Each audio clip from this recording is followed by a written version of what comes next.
In this video, we're going to go over section 2.1 and 2.2 from our textbook. We're going to start out with going over graphs and symmetry of graphs. So we'll start with this informal definition of a continuous function. So a function is said to be continuous over a certain interval within its domain if we can draw the graph over that interval without lifting our pencil from the paper.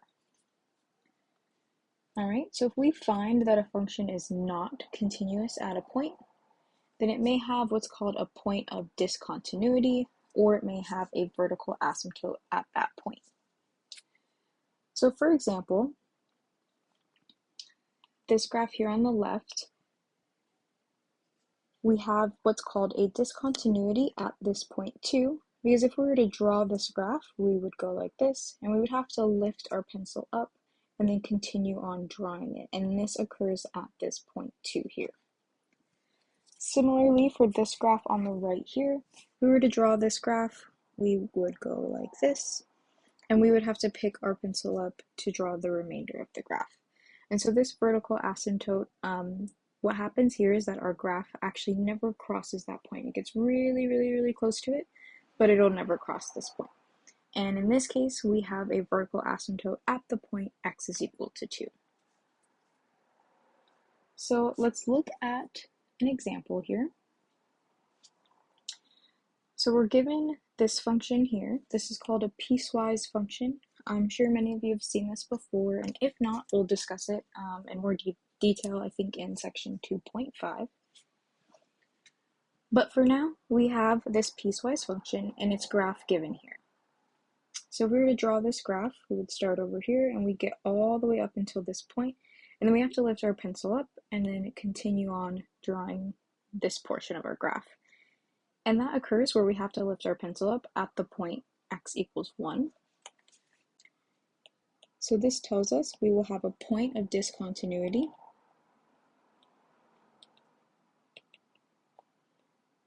at the point x is equal to 1. And then if we were to write this in interval notation, the interval of continuity for this function, we'll say f of x is continuous, I'm just going to abbreviate it like that, over this interval, negative infinity to 1, and 1 to infinity. And this is because it's continuous all the way up to that point. And then after this point, it continues to be continuous. All right, let's look at an example with the vertical asymptote here. Again, we have our graph that looks like this, and we have this vertical asymptote, so this graph will never cross this asymptote here. And if we want to continue drawing the graph, we would have to lift our pencil up and then continue on drawing this direction. So this tells us that we have a discontinuity or a vertical asymptote at the point. So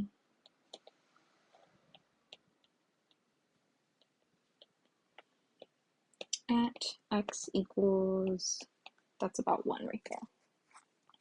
And so again, this tells us that our function is then continuous over our interval. Again, we're going to go from negative infinity all the way up to this point 1 here. Negative 1. And then it continues to be continuous from negative 1 all the way up to infinity here. Oh, and then this should be negative 1.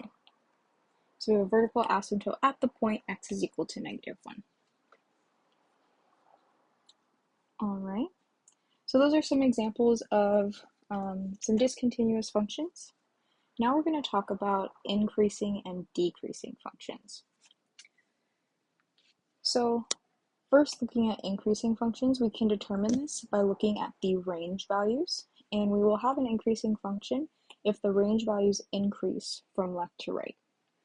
Or in other words, if the graph is rising from left to right.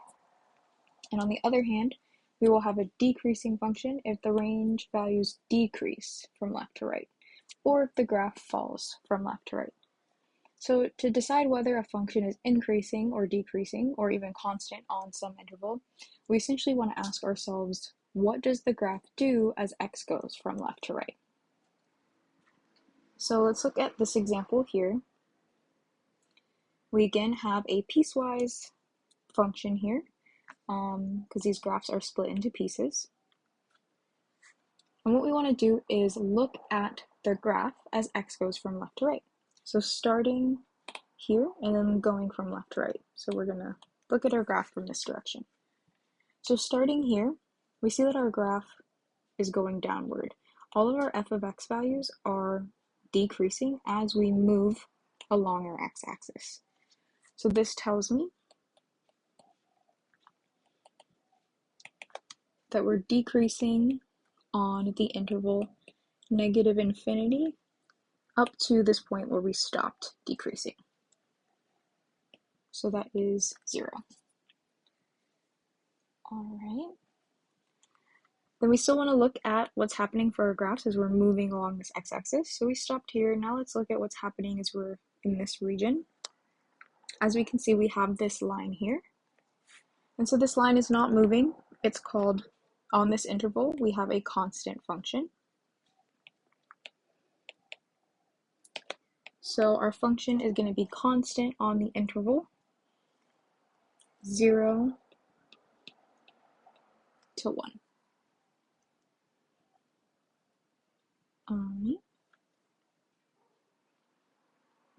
And then continuing looking at this graph here, we want to see what's happening to our graph as we're moving further and further along this x-axis from left to right. So as we can see, as we move along this graph in this direction, our f of x values are getting greater. So in this case, we are increasing on the interval 1 to infinity. All right, and remember our brackets here. We're increasing on 1 to infinity. We don't have a dot here, so we're not including the value 1, and going all the way to infinity. So since we're not including 1, we're doing an open parenthesis, and then infinity is always an open parenthesis. And then same, we're going to be constant on the interval 0 to 1, not including 0, but we are including 1, so we have a bracket there. And then lastly, we're going to be decreasing on -infinity all the way up to, but not including 0. So this should actually be a parenthesis there. Okay. Now we want to look at determining symmetry of a function graphically. So here are the different types of symmetry here. We have this graph here, which is the graph of f of x is equal to x squared. So we have this parabola here. And this is a graph that is symmetric about the y-axis. So if we were to cut this graph in half along the y-axis, what we get on this side is exactly what we get on this side. You can also think of it as if we were just looking at this here and we were to reflect this over our y-axis, we get the same thing. Similarly, if we're looking at symmetry of the x-axis, if we were to cut our graph exactly down the x-axis, what we get on this side and this side are the same. And then lastly, if something is symmetric about the origin, we're essentially cutting our graph about the origin or reflecting it over the origin and we would get the exact same thing. All right, so just looking at these guys, this is how we would determine if a function was symmetric, just by looking at the graphs, looking at the y and x axis, and looking at the origin. Something to note here too is that this function would also be symmetric about the origin. Just want to point that out there. All right. Now we'll get into determining symmetry using these rules here. So if we're looking at symmetry about the y-axis here, we have that a function f is defined so that if we have f of a negative x value, we will get f of x for all x in the domain of this function. And if we have that this is the case, then our function is said to be symmetric with respect to the y-axis. So for example, we know from above that this function is symmetric about the y-axis just by looking at its graph. But we can use this definition here to make sure. So if f of x is equal to x squared, so f of minus x, that's the same as minus x squared. And then we know that a negative times a negative gives us a positive, so we just have positive x squared. And this is in fact equal to our original function. So we do have that f of minus x is equal to f of x. All right. Similarly, a function is symmetric about the origin if we have that f of minus x is equal to minus f of x. And we saw from above that this was an example of symmetry about the origin, and this function is the x cubed function. So let's test it.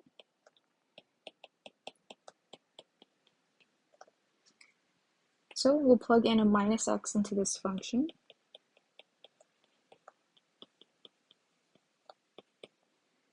All right, so then we'll get minus x times minus x times minus x. So this ends up being minus x cubed. And then this is exactly the opposite or minus of our original function f of x. And so we do have the f of minus x is equal to minus f of x. All right, and then lastly, if we were to replace y with minus y in an equation, and this would result in the same exact equation, then the graph is said to be symmetric with respect to the x-axis. Now, here is a special case, this circle here.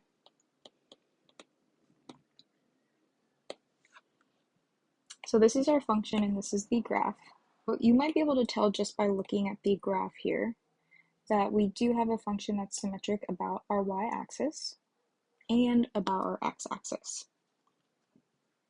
So what we can do is use our rules that we just went over to test this. So we'll plug in y with minus y in the equation, and we'll also replace x with minus x.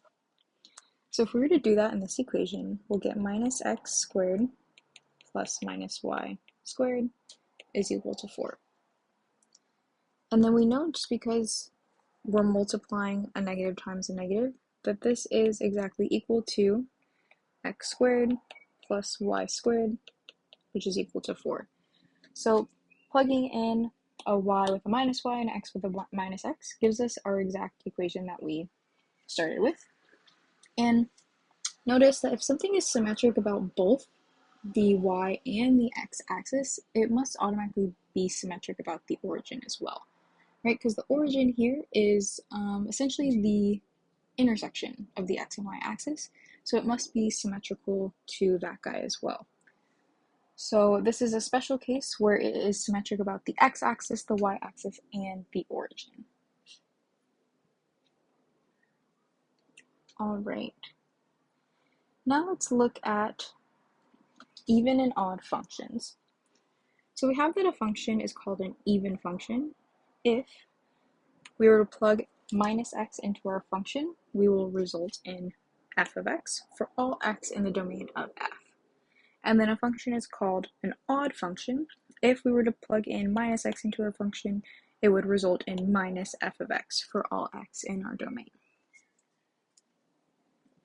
And if you remember the rules that we just went over, if we have an even function, its graph will be symmetric with respect to the y-axis, and if we have an odd function, it'll be symmetric with respect to the origin.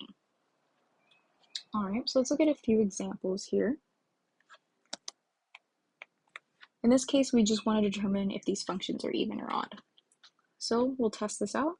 All we have to do for both of them is just plug in a minus x and then see what the result is. So f of minus x is going to be equal to minus x cubed plus 1. And this ends up with minus x cubed plus 1. But notice that this is actually not equal to minus f of x. Right? If we were to look at minus f of x, we're taking the opposite of this whole thing. So we would end up with minus x cubed, but we'd also have a minus 1 here. Notice though that this is also not equal. This is not equal to our original function either. So this is the case where our function is not even and not odd. Okay. And so this can happen as well. I think on the homework you would just say neither if you were answering that question. All right, let's look at this next example here. Again, we're just going to plug in minus x into our function. So we get 2 times minus x squared plus 3. This is 2, and we have minus x times minus x, so we just get 2x squared plus 3. And this is exactly equal to our original function. So this tells us that we have an even function. All right, and let's look at our last example here. Again, we're just going to plug in minus x into our function.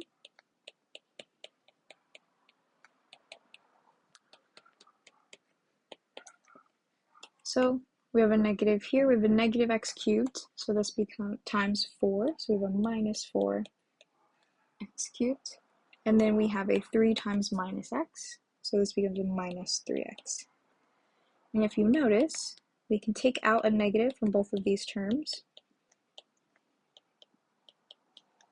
And so we end up with minus 4x cubed plus 3x, which is the same thing as minus f of x. So this would be an odd function. All right.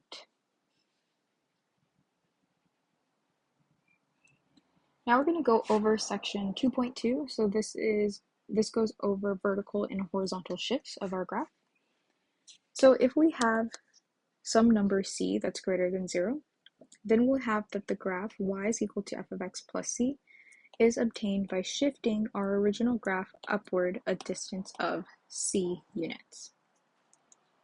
Similarly, if we were to have the graph y is equal to f of x minus c, this will be obtained by shifting our original graph downward a distance of c units. So if we have a positive c, we're shifting upward a distance of c units, and a minus c means we're shifting downward a distance of c units. So here's a little visual of what that means. So this black line here is going to be our original function here. And so if we were to take our original function and add c, we're just shifting this graph up however many units c is. And then same thing for this guy here. If we had our original function and then we subtracted c from that, our graph would be the same line, just shifted c units downward. All right, so let's look at this example here. We're given two graphs, and we want to give the equation of each function graphed.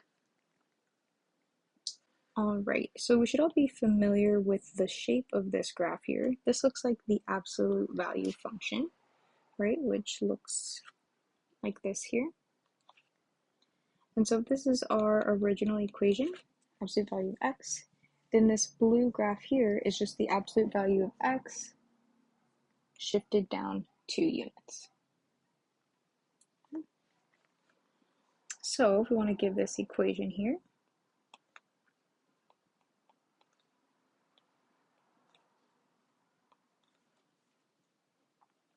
similarly for the graph here on the right, looks like we have our original absolute value function shifted upward 1 unit.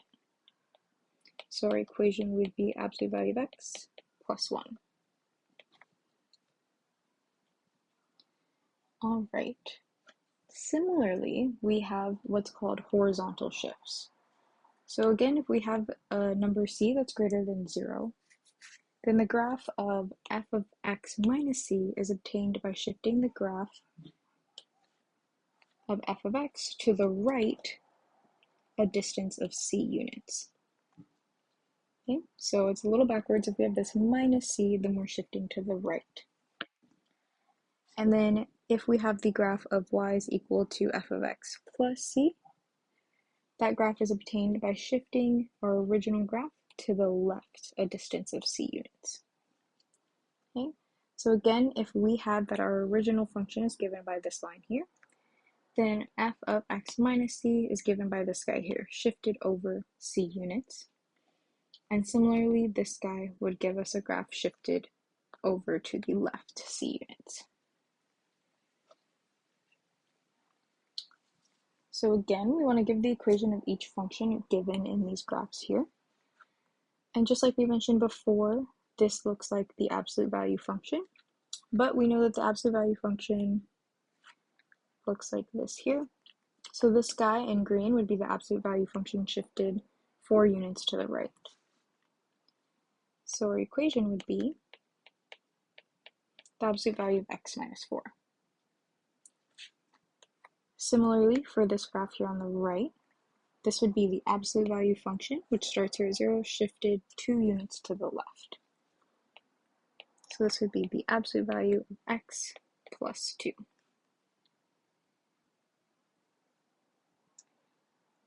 All right. Now what we want to do in this example here is we are given both an equation and a graph. And what we want to do is identify the transformations that's happening. And we also want to find the domain and range of this guy. So the first thing we'll notice here is that we have this minus 2 in our power function. We have this power function. So this tells us we are going to shift our graph to the right 2 units. Then we also have this plus 1 on the outside of our function here. So this tells us we're going to shift up 1 unit. And we can kind of check our work with this graph here because our original function looks like the x squared function, so a parabola. And so this guy kind of looks like this here. And so looking at this point here, we know we're going to shift to the right 2 units and up 1. So we would go 1, 2, and up 1. So this point moves to this point, and it looks like we correctly identified the transformations. Now we can look at the domain and range of these guys. This one's pretty simple. The domain of this is just going to be all real numbers. So negative infinity all the way to positive infinity, because we have a polynomial here. And if you remember, the domain of a polynomial is always going to be all real numbers, because if we plug in any x, we won't get any undefined number here. Okay, and then our range is going to be all of our output values. You notice here, we're not going to go past 1. And so our range is going to be from 1 all the way up to positive infinity. And this does include 1 here because the lowest value we could possibly get is 1. We could plug in a 2 here, so we'd get 2 minus 2 squared, so that's 0 squared, so this guy would cancel out, and we'd just be left with a 1.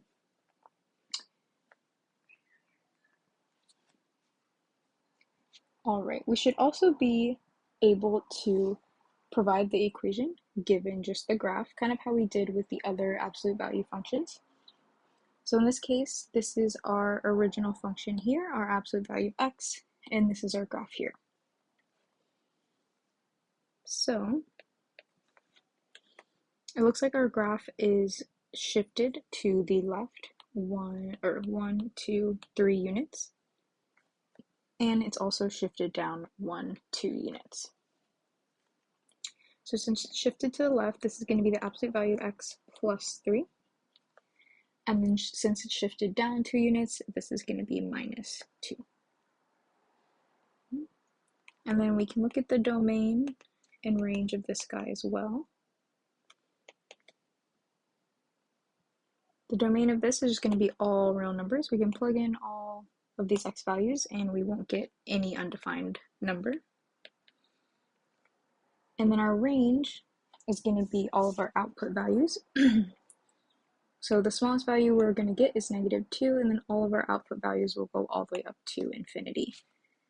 And again, we can test this just by plugging in a -3 here, we'd get -3 plus 3, so we just get the absolute value of 0, and then our final answer would be -2. So we are including that -2 value. And then the last thing that I just wanted to go over is this guy here. So this is, in blue here, is the square root function. And then this equation here is the square root function translated. So it looks like we're going to shift to the right 3 units.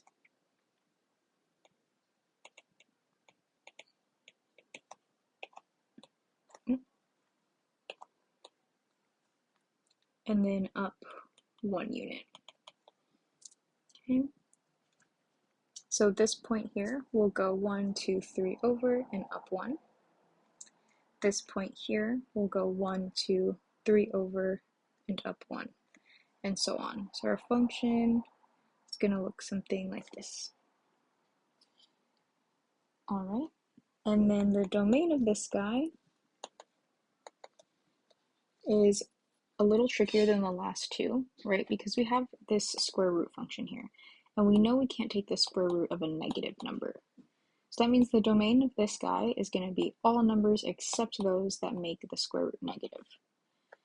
And we know that if we were to plug in a +3 here, we'd get the square root of 0, so that's fine. But if we were to plug in anything smaller than 3, we would get a negative number in here. So our domain is going to include 3 and then go all the way up to infinity and not include any numbers that are below 3. And then our range is going to be all of our output values. We can see by our graph it's going to be from 1 all the way to infinity, and we can also tell this by, again, looking at what our output values would be. Our smallest number we can plug in here would be 3. Doing that, this becomes 0 here, or the square root of 0, and then we get a +1 here. So we're including 1 in our output, and it's going to go all the way to infinity. Alright, so that's going to be it for this video.